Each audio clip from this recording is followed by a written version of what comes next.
What's up, wrestling fans? It's the Law Dog Brent Lawson for ACW, and I'm here with our series of interviews after ACW. What's everybody doing that was a part of the promotion now, and would they come back in the future if it should ever rise out of the ashes like the Phoenix? And today, I'm here with the general manager of ACW, Dr. Xavier Blackstone. How you doing, Dr. Blackstone? Good, Law Dog. How are you? I'm good, very good. Thanks for having me. Hey, of course, you was a big part of ACW. You was a general manager. You made the decisions behind the bookers. Yeah, this is true, but I had to take my little sabbatical there. But I appreciate what they did when I was gone. It was good stuff. Yeah. Okay. What's your first memory of ACW? I got a phone call one day, and I was told this new promotion is gonna be, and they wanted to hire me as a general manager. I was like, wow, never done that before, but I think I can do it. So I applied, got the job, and there I am. And I knew it was going to be something great because all the great talent on the roster I saw, I was like, yeah, this is going to be something awesome. All right. How did you hear about ACW? Well, basically the same thing. I heard about it when I got the job offer. So I was like, wow, this is, like I said, this is going to be awesome. So word of mouth. Word of mouth is the best way. The best publicity, word of mouth. Well, yeah, that's one way to do it, but also you got to promote, learn to promote and all that. And Well, the yeah, promotion but team they had was awesome. Word of mouth is free. Well, it don't cost nothing for somebody to say, hey, that was a great show. Right, but you got to put the great show on first. Mm-hmm. Yeah. And with that talent, that was easily done. And with our first ACW show, we was off and running. Absolutely, it was a great show. That's my favorite memory right there alone. Right there was that and I missed it because I was sick with COVID. Yeah, let's not talk about that. I couldn't cure it, unfortunately. I know. Anyway, any other questions for you, sir? Of course. Who did you wrestle in ACW, if you wrestled anybody? Now, usually the general manager don't usually wrestle. Much, but my favorite, well, let's see, I didn't really wrestle anybody in ACW. All right. Maybe I should have. Maybe they would have learned a little bit more than some of the people that, I know I can wrestle better than some of the people. Okay, here's one, and you probably had a lot to do with it. Yeah. What was your favorite match? My favorite match. Since you are GM, you had to be My favorite match was sadly the last one. Because I knew it was an end of an era, and we all did something great, and it was just coming in, and it was just, but it's all right. The right man won on the last match, and it was just the right way to do it on the way out. And that man deserves to hold that title. Big country. Big country. Gotta love the man. All right. Did you ever run into Dr. Black? Never. Shit. You are Blackstone. Damn, man. I did run into you ran into yourself? Numerous times when you're... How'd you run into yourself? When you got to deal with a roster like ACW, you got to talk to yourself, That's, some people say that's... But you being a doctor, I assume you got a pill for that, right? Oh, I do like I treat everybody, all my other clients, my patients, I treat them... Penicillin? Vicodin? That's a good one. We can't go any further than that. I don't want people to know all my secrets.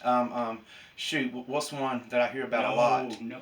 Well, I know some on the roster need Viagra, but we're not gonna. But we won't go there. Clozapam. There we go. That's a good Clozapam. Yeah, there we go. I think everybody had that in their bag though, at least once in their bag when we were in ACW. Oh, that's a story for another time. Okay, we'll do that one later. Anyway, next question. All right. What are your thoughts on ACW? They're fond memories. I made many friendships in and out of that locker room.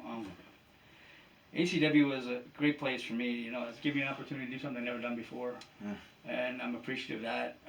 ACW, just when I think of that and I smile, but then you get to thinking about it, it's like, well, I don't. You went from manager to GM. Right. You moved up. I moved up, and I can't ask for nothing more. It's just, I hate seeing it's gone. It had its great place, and I think it's a great niche what we had there. And well, like I made clear in the other interviews, it was a specialty promotion that you don't see.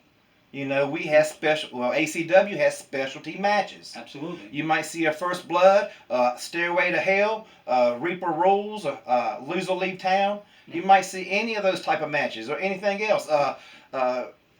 Zane's House of Fun. Yeah, those are all great matches. They're all great, and that's what made ACW so great. Yeah. It had its own niche. Exactly, and ACW filled that niche. Absolutely. Like I said before, in its name it implies, and we delivered Carnage. Absolutely, and that's why the name was named the way it was. Yep. All right. Who was your favorite wrestler I know you GM. You can't really pick a favorite, Well, but I had my. who did you like to watch the most? I'll word it that way because it's hard to choose favorites. Do I have to pick a favorite? No, that's why I worded it that way. Yeah, I know. Who was your favorite to watch? To watch. I enjoy watching them all because they're all great talents, or they wouldn't have been in ACW. Number one. Okay. Number two, my favorite, of course, was my Asylum. Anybody that's ever been a part of my Asylum, I always had. So that would be Roxy. That would have been Roxy. That would JD Pruitt. Kid Lightning. Anybody and everybody in there who was in it. You might have been only in for a cup of coffee, but they were part of my Asylum, so they got a special place in my heart. Okay. All right. What was your favorite part of ACW? Me being the GM, of course. You got to have an ego. Well, to be in this business, you got to have an ego. So you know what? My favorite part was me getting to do the I don't have an ego. I'm the most down-to-earth son of a law dog you ever seen in your life. See, right there's your ego. Yeah. See, told you. I got a little bit of ego. You got to do it. Yeah. Okay. All right. How has it affected your life? Impacted your life? It made my life better. It's given me opportunities. First time he was a GM, yeah, first moving up from manager. Right, but yeah, and it's gonna this opportunity to talk as much as I got to talk is giving me another opportunity that maybe you and I can talk about in a little bit if we'd like to talk about. But it's helped me greatly in many ways. It gave a chance for people to see you in a different light. Right. Instead of being administering medicine all the time, you was actually making decisions. Right, and that's what people see, and that's why I think I've gotten this position I'm coming up soon gonna have is gonna help me out a lot greatly. Okay. All right. Say 6, 7 years down the road, if ACW, rises again like the Phoenix. Uh-huh. Would you work for the promotion again? Would you be the general manager again? Would you be a manager again? I'd do anything they'd ask me to do in a heartbeat. GM, manage, but unfortunately nobody can really tell how old I really am. I'm getting older. I'm not getting in the ring anymore. I'm not going to fight anymore. But I'm going to run my mouth and make it best for the fans out there. So in other words, if ACW should rise, you're bringing Blackstone back. Oh, Blackstone's going to be there no matter what. They ain't going to know how to act. That's right. Blackstone's going to be there either way. He can be. Mm-hmm. Manager, GM, I heard in my younger day, I used to know how to ref pretty good too, so. Really? Yeah, in my younger days. You reffed? I was a referee in the younger days, yeah, but I would do anything for that promotion. Okay. All right. Well, how have the fans impacted your life? Some of them, can't handle me as me. Yeah, they don't know how to handle Dr. Blackstone, and they shouldn't because I'm a doctor and I'm better than that. The fans make or break a promotion. Oh, they do. If they don't come, the promotion is not going to make it. Oh, if they come in droves, word of mouth promotion, it's going to be all over. Absolutely, and unlike them towards me, I love every damn one of them. We have people coming from Denton, King, Martinsville, Rocky Mount, Roanoke. See, you can talk all those big cities, but I knew there were people coming from further up north and further from south up come up to see the show. That's just the ones I knew that was coming to the show. And I knew plenty more, and they enjoyed it. And they're like, damn, man, this is something awesome. And I was like, absolutely. Yep. And it takes every one of us behind that curtain, in front of the curtain. Even the people that I worked with in Martinsville on my shoe job that didn't come to the shows, they watched it on YouTube when it was uploaded. And I heard every week, y'all put on a hell of a show. I'm like, well, thank you. Yeah, I heard that too. Appreciate it. Many times, people couldn't make it. We always had it on YouTube. Yeah. And they could watch it, and they're like, damn, I wish Promotion. I could make it. Oh, yeah. Promotion and word of mouth. Absolutely. Yep. Flyers is good too. You got paid somebody once said flyers can be torn down and thrown away. Very true. That's the sad thing about this business anymore. People get mad that you're running near a town. They're cutthroat. People are cutthroat. And they cut their hair down those posters. It's not good. Mm-hmm. And that's why Facebook, word of mouth, YouTube, best promotion out there. Absolutely. And you ain't got to pay a thing for it. Absolutely. I'm sorry. You don't have to pay a thing for it. I sound like some kind of idiot, but maybe you got a prescription for that. I might. If I get it. Oh, a boot? A boot? Maybe. Oh, you gonna pull a Toby Keith? You gonna put a boot in my ass because it's the American way? Hey, courtesy to red, white, and blue. We are America. Yeah, hell yeah. Okay, well then let's keep going. Yeah, for now, until it turns socialist. Just stop it. Yeah, I won't get political. Please. Yeah, but anyway, were you ever injured while you was the GM? Did anybody ever get on to you? No, that's where my big. I'm injured right now, as you can't really tell, but I am injured right now, and it had nothing to do with ACW. Surprise with all that carnage. You've got to quit trying those weird sexual positions. Can't help it. She likes it. Well. Anyway, it's enough about her. Oh, okay. Well, let's see if I have any questions on the back page for you. This pertains mostly to security, but since you was a GM, a couple of them may pertain to you. Okay. Did you ever want to wrestle yourself? No, I never wanted to.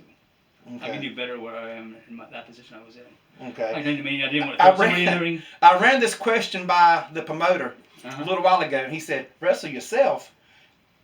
He thought, which I guess to a doctor like you, it could go both ways. Oh, absolutely. Would you want to wrestle yourself? If you could split No. Dr. Blackstone into two Blackstones, would you want to wrestle yourself? No, one be the general manager, one be the referee. When I was younger, that was a lot of fun too. I let him do both. Okay. All right.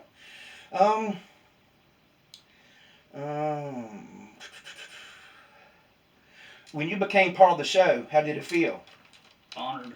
Just that was the only word. I mean, you was always part of the show as a manager, but when you became part of the maker, when I got to the GM and it's a big difference in coming out with somebody for 10 to 15 minutes, or coming out there and starting the show and that was always fun. Putting matches together, all the logistics behind a big promotion like ACW was. That's fun, but I guess I'm showing my age on that because the older you get, the more fun you have doing that, and the more you do in the ring. Okay. What was your biggest challenge being the GM as opposed to being a manager? Or back in your younger days, you said, as a referee? The hard problem is the ego. And you have to have, number one, you have to have an ego to be in this business. If you don't have the ego, get out. You got to know what you want to do. It's just the different egos and the different situations, like the personal situations come involved. I can't do this, I can't do that. Well, why can't you? It doesn't matter who wins or loses, as long as a compelling story is told. Well, that's my big thing. I love telling a story. If you and the bookers can tell a compelling story with 2, 3, or 4 characters, then your job is done. Right. But the characters got to be willing to do it. Exactly. Once one character throws that off, we're done. It doesn't work. I've heard people say 12 times, people get mad for, I don't want to lose, it'll make me look bad. No, if the story is wrong, it may make you look bad. But losing, I mean, look at how many times Flair and Steamboat wrestled. Oh, absolutely. Neither one of them looked bad. They all came out great. And 30 years later, we're still talking about those matches. Exactly. So it's about the story being told and the performers telling the stories. That's right. And that's why you need the right performer at the right place at the right time. Exactly. Well, that's all the questions I have for you, Mr. Blackstone. Okay. Do you have anything you'd like to add? Just pay attention to myself and this man here, because you will see us in the near future. I'm not going to go into details since we're not allowed to since our contract. We're not allowed to mention about that, but keep an eye on both of us. We'll see you soon.